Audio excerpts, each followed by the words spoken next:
Life in South Africa, on the one hand, was idyllic, a wonderful childhood, memories of swimming and sunshine and what we call braais, barbecues.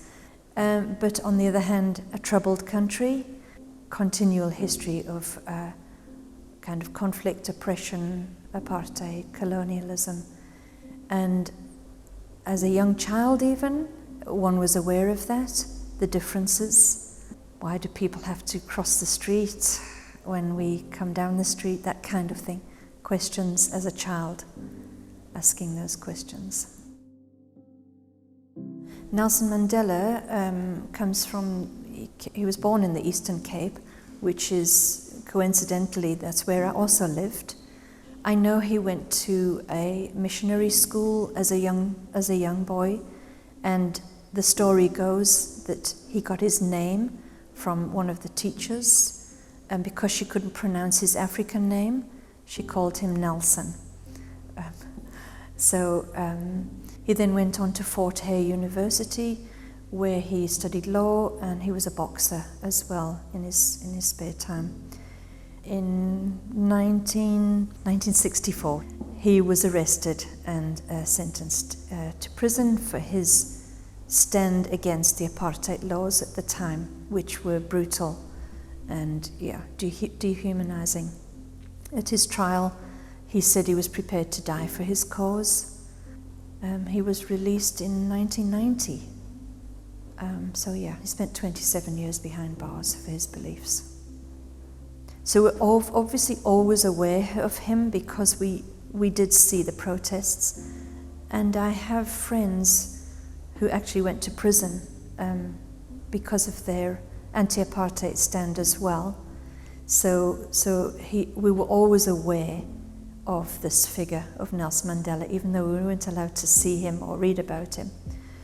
So there was a lot of fear around him coming out of prison. I do remember that.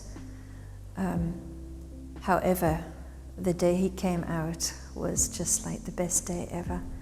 The beauty of that man, seeing him with Winnie Mandela free at last. I mean, it was just phenomenal. And that was the start of his Rainbow Nation, you know. I know with Nelson Mandela having gone to a Christian school and did attend Methodist church, at some point he must have picked up the message of forgiveness, and he lived it out. He that was the first thing he did, was to reach out and forgive, on television, privately, whatever opportunity he had, and he had to keep on forgiving because a lot of horrible things happened during that time. People he was close to him were assassinated, and he had to keep on forgiving. And that doesn't mean excusing people's behavior, but just whatever, I forgive. And I know it wasn't easy for him. I know at times he was angry and he wanted to give up.